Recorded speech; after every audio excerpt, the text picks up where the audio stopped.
Hello students, welcome to study our channel.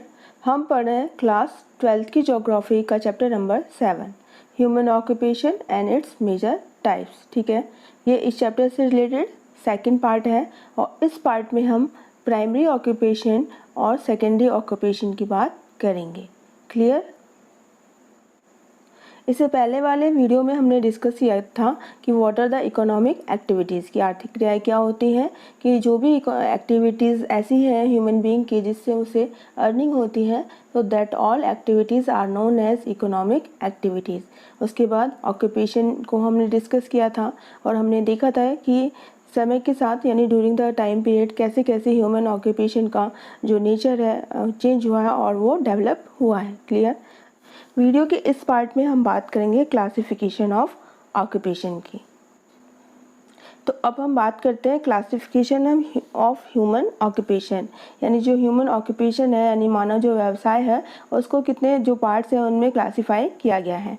तो जैसा कि हम देखते हैं कि ह्यूमन ऑक्यूपेशन है उनको मेनली 5 कैटेगरी में कैटेगराइज किया गया है, यानी 5 कैटेगरी में क्लासीफाई किया गया है। और जो ये क्लासीफाई करने का जो बेसिस है, जो आधार है, वो क्या है कि increasing distance from natural resources, यानी अर्थ पे जैसे जैसे नेचुरल रिसोर्सेज का जो डिस्टेंस है, यानी नेचुरल जो रिसोर्सेज अवेलेबल है उनकी जो नेचर है जैसे जैसे चेंज हुई है उसके अकॉर्डिंग जो ये हमारे ह्यूमन ऑक्यूपेशन है उनको 5 कैटेगरी में क्लासीफाई किया गया है। क्लियर? तो सबसे पहले बात करते हैं प्राइमरी ऑक्यूपेशन की।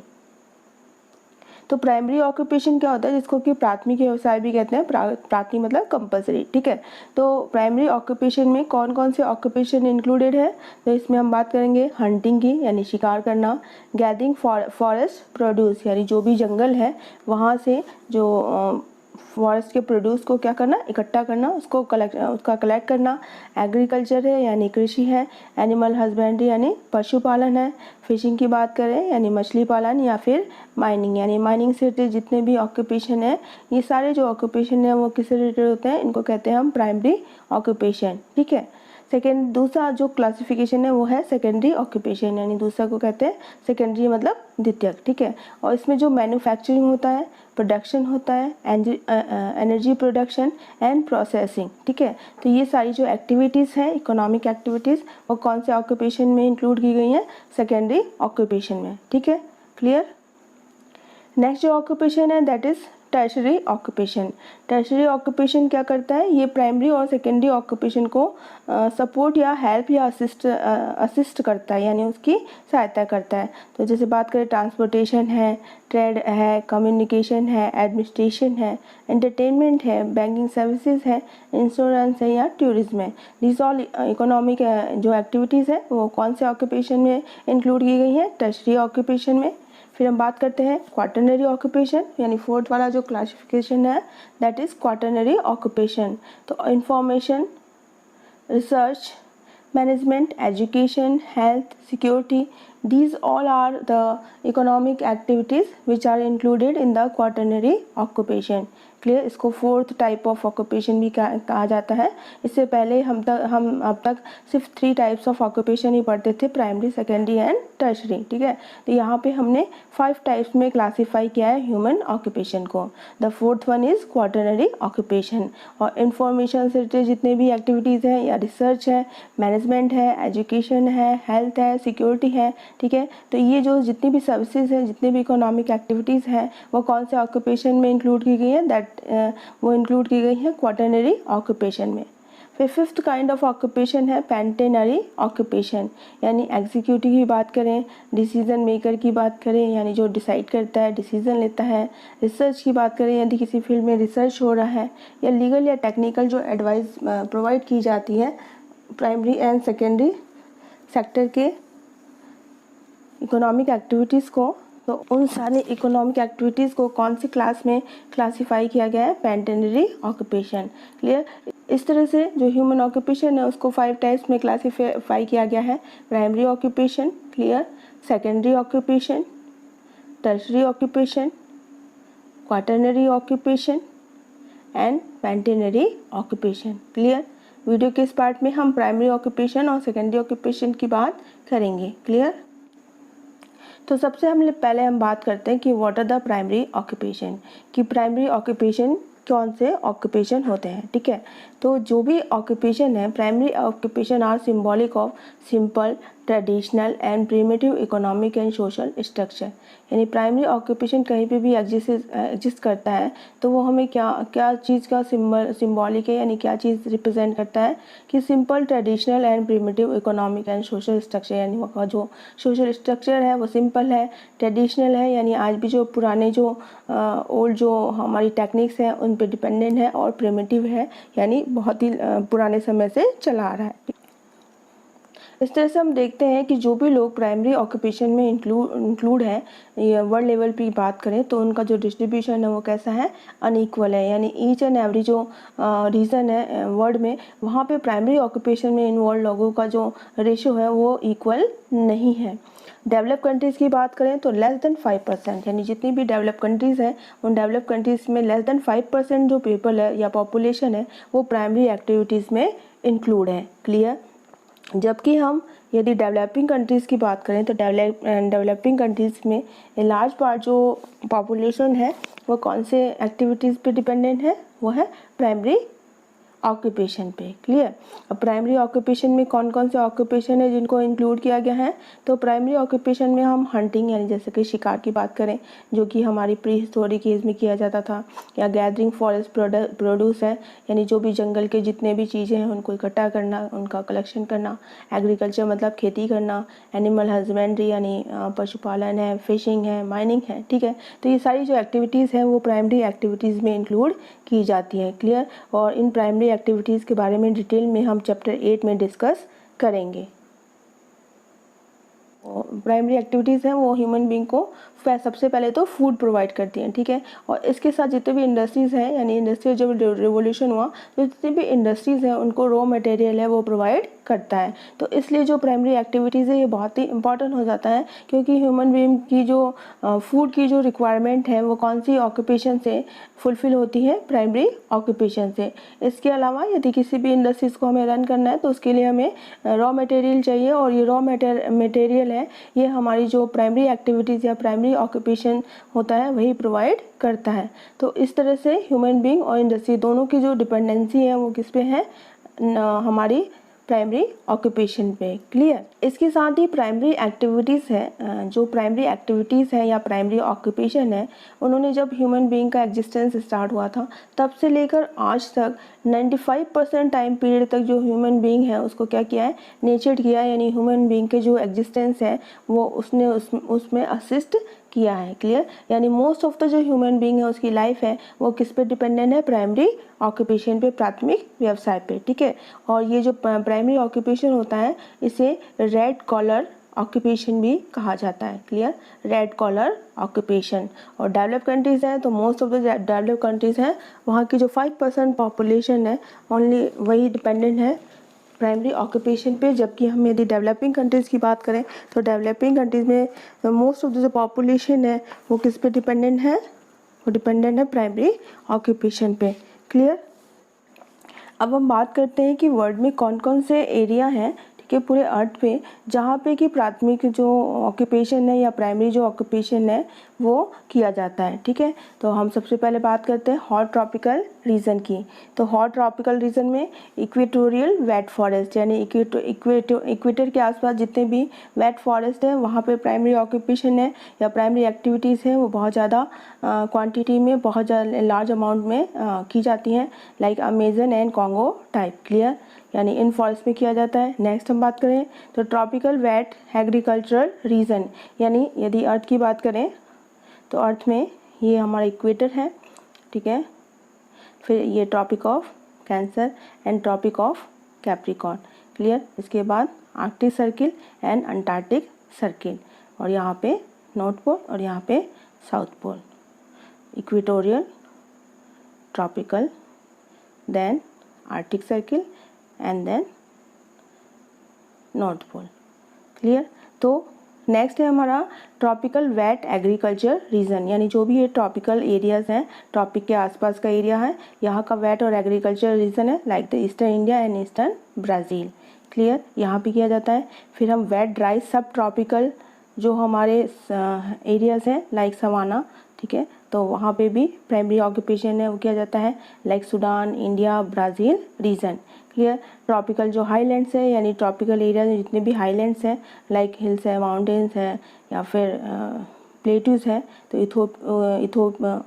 ये इथोपिया है, इथोपिया, ठीक है, इथियोपिया टाइप में। उसके बाद से डेजर्ट है, डेजर्ट बात करें सहारा की, अरेबिया की, थार की, central Asia, Mongolia, western Australia या कालाहारी, इन सब जो डेजर्ट एरिया है वहाँ पे भी प्राइमरी जो एक्टिविटीज़ है या प्राइमरी ऑक्यूपेशन है उसमें मैन बहुत ज़्यादा डिपेंडेंट है। तो इस तरह से ये मैप में हम देख सकते हैं कि प्राइमरी जो ऑक्यूपेशन है वो पूरे वर्ल्ड में उसका डिस्ट्रीब्यूशन है वो किस तरह से है। क्लियर। नेक्स्ट एरियाज़ की बात करें, टेम्परेट रीजन की बात करें, ठीक है। टेम्परेट यानी जो बहुत ज़्यादा हॉट भी ना हो और बहुत ज़्यादा कोल्ड भी ना हो। तो टेम्परेट रीजन में हम टेम्परेट ग्रासलैंड में बात करते हैं, लाइक द पेरिस जो कि हमारे नॉर्थ अमेरिका कॉन्टिनेंट में पाए जाते हैं, और स्टैपिस जो कि हमारे यूरोप में पाए जाते हैं, ठीक है। इसके बाद से मेडिटेरेनियन रीजन की बात करते हैं, तो वहाँ पे भी प्राइमरी ऑक्यूपेशन पे most of the population dependent है। इसके अलावा नॉर्थन चाइना रीजन यानी चाइना के आसपास का जो नॉर्थन रीजन है ऊपर वाला, वहाँ पे भी प्राइमरी ऑक्यूपेशन पे पॉपुलेशन की डिपेंडेंसी है। फिर oceanic cyclonic region like the western Europe type यानी वेस्टर्न यूरोप टाइप का जो रीजन है वहाँ पे भी प्राइमरी एक्टिविटी सबसे ज़्यादा की जाती है। कॉन्टिनेंटल साइक्लोनिक रीजन यानी जो भी कॉन्टिनेंट है उसके आसपास का ऐसा रीजन जो कि साइक्लोनिक है, like the north eastern USA, ठीक है। फिर हम बात करते हैं कॉल्ड कॉन्टिनेंटल रीजन। तो these are the region in the world जहाँ पे कि प्राइमरी ऑक्यूपेशन है वो किया जाता है। कोल्ड रीजन की बात करें तो कोल्ड रीजन में सबसे पहले कोल्ड फॉरेस्ट आएंगे, लाइक टैंगा, साइबेरिया, कनाडा, ठीक है। यहाँ के फॉरेस्ट में मोस्ट ऑफ द जो पॉपुलेशन है वो प्राइमरी ऑक्यूपेशन पे डिपेंडेंट है, और ऐसा कहा जाता है कि जो कनाडा के लोग हैं वो प्राइमरी ऑक्यूपेशन के कारण ही क्या हुए हैं, वो डेवलपिंग से डेवलप्ड कंट्रीज़ में ट्रांसफॉर्म हुआ है यानी कन्वर्ट हुआ है। फिर टुंड्रा रीजन की बात करें जो कि बहुत ही ज़्यादा कोल्ड है, और फिर हाई माउंटेन्स यानी कोल्ड रीजन के जितने भी हाई माउंटेन्स हैं वहाँ पे ज़्यादातर जो लोग हैं, मोस्ट ऑफ द जो पॉपुलेशन है वो कौन से इकोनॉमिक एक्टिविटीज़ पे डिपेंडेंट है, प्राइमरी ऑक्यूपेशन पे। क्लियर। तो ये मोस्ट इंपॉर्टेंट क्वेश्चन है प्राइमरी ऑक्यूपेशन, जो कि आप सभी को लर्न होना चाहिए। और इसे कौन सा ऑक्यूपेशन कहा जाता है, रेड कॉलर ऑक्यूपेशन। और इसमें मोस्ट ऑफ जो पर्सन होते हैं वो जितने भी नेचुरल रिसोर्सेज होते हैं, लाइक वाटर की बात करें या फिर सॉइल की बात करें या फिर वहाँ का जो वेजिटेशन है उसकी बात करें या माइनिंग की बात करें, तो उसका डायरेक्टली यूज़ करके अपनी जो नीड्स होती हैं उनको फुलफ़िल करते हैं। तो इस तरह का जो ऑक्यूपेशन होता है उसे कौन सा ऑक्यूपेशन कहते हैं, प्राइमरी ऑक्यूपेशन। प्राइमरी ऑक्यूपेशन में जो ह्यूमन बीइंग होता है वो अर्थ की जो नेचुरल जो रिसोर्सेज होते हैं, जैसे यदि वाटर की बात करें, ठीक है, सॉइल की या फिर लैंड की बात करें, ठीक है, लैंड पार्ट की बात करें, वेजिटेशन की बात करें, माइनिंग की बात करें, तो ये जितने भी अवेलेबल रिसोर्सेज हैं उन सारे रिसोर्सेज को डायरेक्टली यूज़ करके अपनी जो डेली नीड्स होती हैं उनको फुलफ़िल करता है। तो इस तरह की जो इकोनॉमिक एक्टिविटीज़ होती हैं उन्हें प्राइमरी ऑक्यूपेशन कहा जाता है। और प्राइमरी ऑक्यूपेशन पे सबसे ज़्यादा जो इम्पैक्ट पड़ता है वो किसका पड़ता है, वो नेचुरल रिसोर्सेज का, ठीक है। यानी किसी भी जगह के नेचुरल रिसोर्सेज किस तरह से अवेलेबल है, यदि नेचुरल रिसोर्सेज बहुत ही लार्ज क्वांटिटी में और इजीली अवेलेबल है तो वहाँ के मोस्ट ऑफ द पॉपुलेशन है वो प्राइमरी ऑक्यूपेशन पे डिपेंडेंट होंगे, ठीक है। तो इस तरह से वहाँ का जो नेचुरल जो कंडीशन है, एनवायरनमेंट है, वो किस तरह का है, ये इम्पैक्ट डालता है कि वहाँ के लोग कौन से ऑक्यूपेशन पे डिपेंडेंट होंगे, ठीक है। और मेन इम्पॉर्टेंट बात क्या है कि प्राइमरी ऑक्यूपेशन से लोगों को क्या मिलता है, फूड। सबसे पहले फूड मिलता है, और दूसरी चीज़ है कि इंडस्ट्रीज़ को क्या मिलता है, रॉ मटेरियल। क्लियर। सेकंड हमारा टॉपिक है सेकेंडरी ऑक्यूपेशन। क्लियर। तो सेकेंडरी ऑक्यूपेशन में जो मेन ऑक्यूपेशन होता है यानी जो ह्यूमन बीइंग होता है वो डायरेक्टली नेचुरल जो रिसोर्सेज होते हैं उन पे डिपेंडेंट नहीं होता है, ठीक है, और डायरेक्टली नेचुरल रिसोर्सेज को यूज़ नहीं करता है, जबकि बल्कि उन सारे जो नेचुरल रिसोर्सेज हैं उनको रिफाइंड करता है, उनको कन्वर्ट करता है और फिर उनको यूज़फुल और वैल्यूएबल जो थिंग्स हैं उनमें कन्वर्ट करता है। क्लियर। तो कैसे करता है, तो जो हमारा सेकेंडरी ऑक्यूपेशन है उसे मैन्युफैक्चरिंग या इंडस्ट्री सेक्टर भी के नाम से भी जाना जाता है, या फिर इसे प्रोडक्शन सेक्शन भी कहा जाता है। क्लियर। सेकेंडरी ऑक्यूपेशन को हम कहते हैं ब्लू कॉलर ऑक्यूपेशन। क्लियर। जिस तरह से प्राइमरी ऑक्यूपेशन को रेड कॉलर ऑक्यूपेशन कहा जाता है, तो जो हमारा सेकेंडरी ऑक्यूपेशन है उसे कहा जाता है blue collar occupation. Clear. Manufacturing और इंडस्ट्री सेक्टर क्यों कहा जाता है? क्योंकि ये जो ऑक्यूपेशन है उसमें प्राइमरी ऑक्यूपेशन से जो भी हमें रॉ मटेरियल ऑब्टेन होता है उसे मैन्युफैक्चर करके जो यूजेबल और वैल्यूएबल थिंग्स हैं उनमें कन्वर्ट किया जाता है। कैसे किया जाता है? यदि हम बात करें तो प्राइमरी जो ऑक्यूपेशन है उससे हमें सपोज करो वीट मिलता है। क्या मिलता है? वीट। ठीक है। तो वीट को जो भी हमारी जो मशीन्स होती हैं, जो आटा जो फ्लोर बनाने वाली, उसमें मशीन के थ्रू उनको किस में कन्वर्ट किया जाता है? फ्लोर में, यानी आटे में कन्वर्ट किया जाता है। तो इस तरह से वीट से जो फ्लोर हमें मिलता है, ठीक है, वीट को फ्लोर में कन्वर्ट करना, ये कौन सा ऑक्यूपेशन है? Secondary occupation. सपोज करते हैं कि प्राइमरी ऑक्यूपेशन में शुगर केन यानी जो गन्ना होता है वो मिलता है, और गन्ने को जब रिफाइंड किया जाता है इंडस्ट्रीज में तो वो किस में कन्वर्ट हो जाता है? शुगर में। क्लियर। तो these are the example of secondary occupation. तो इस तरह से सेकेंडरी ऑक्यूपेशन वो सारी ह्यूमन एक्टिविटीज़ इन्वॉल्व की गई हैं जिसमें कि जो रॉ मटेरियल है उसको ट्रांसफॉर्म किया जाता है, यानी रॉ मटेरियल को कन्वर्ट किया जाता है नई चीज़ों में, फूड में मैन्युफैक्चर किया जाता है यानी उनको बनाया जाता है, ट्रांसफॉर्म किया जाता है। टेक्सटाइल मैन्युफैक्चरिंग की बात करें या फिर इंडस्ट्रीज़ की बात करें, तो इस तरह से ये सारी जो एक्टिविटीज़ हैं जो रॉ मटेरियल को ट्रांसफर करती है या फूड को मैन्युफैक्चर करती है, टेक्सटाइल को मैन्युफैक्चर करती हैं, ठीक है, और जितने भी इंडस्ट्रियल सेक्टर हैं उन सबको सेकेंडरी जो ऑक्यूपेशन है उसमें इंक्लूड किया जाता है। ठीक है। एग्जाम्पल की बात करें तो making steel from iron ore, यानी जो हमें माइनिंग से आयरन ओर मिलता है उस आयरन ओर को यूज़ करके हम किस में कन्वर्ट करते हैं? स्टील में कन्वर्ट करते हैं। इस तरह से जो भी हमें एनिमल हस्बेंड्री से जो भी डेयरी प्रोडक्ट मिलते हैं उन सारी डेयरी प्रोडक्ट को मैन्युफैक्चर करके इंडस्ट्री में जो डेयरी प्रोडक्ट है प्रोसेसिंग के थ्रू उसमें कन्वर्ट किया जाता है। जैसे बात करें तो जो मिल्क होता है, दूध होता है, ठीक है, तो दूध से जो घी बनता है या फिर पनीर बनता है या फिर जो बटर बनता है। क्लियर। तो ये सारे जो भी एक्टिविटीज़ हैं जो कि नेचुरल जो रिसोर्सेज या प्राइमरी एक्टिविटीज़ से रॉ मटेरियल ऑब्टेन करके उन्हें प्रोसेसिंग के थ्रू मैन्युफैक्चर करते हैं न्यू प्रोडक्ट में। क्लियर। अब बात करते हैं कि जो हमारा सेकेंडरी ऑक्यूपेशन होता है उस पर सबसे ज़्यादा जो इम्पैक्ट होता है वो वहाँ के नेचुरल के साथ साथ कल्चर रिसोर्सेज का भी होता है। तो जिस तरह से हमने बात किया कि जो प्राइमरी ऑक्यूपेशन होता है उस पर सिर्फ नेचुरल रिसोर्सेज है उनका इफेक्ट पड़ता है, जबकि सेकेंडरी जो ऑक्यूपेशन होता है उसमें नेचुरल रिसोर्सेज के साथ साथ जो कल्चर रिसोर्सेज है वो भी अपना इम्पैक्ट डालते हैं। तो स्टूडेंट्स, इस तरह से आज का जो हमारा टॉपिक है secondary education and primary education को हमने डिस्कस किया। जो हमारा चैप्टर 8 है वो प्राइमरी ऑक्यूपेशन को और डिटेल में उसमें हम पढ़ेंगे, और चैप्टर 9 में सेकेंडरी ऑक्यूपेशन को डिटेल में डिस्क्राइब किया गया है। क्लियर। जो कि आगे आने वाले वीडियोस में हम इसके बारे में पढ़ेंगे। क्लियर। तो स्टूडेंट्स, ये था आज का हमारा topic related to primary occupation and secondary occupation. फिर भी यदि इन टॉपिक से रिलेटेड आपकी कोई प्रॉब्लम्स हो तो आप मुझे कमेंट बॉक्स में कमेंट करके पूछ सकते हैं। I will try to sort out your problem. और यदि वीडियो आपको पसंद आ रहा हो तो please like, share and subscribe करना ना भूलें। तो मिलते हैं हमारी नेक्स्ट ऑनलाइन क्लास में एक नए टॉपिक के साथ। Thank you very much.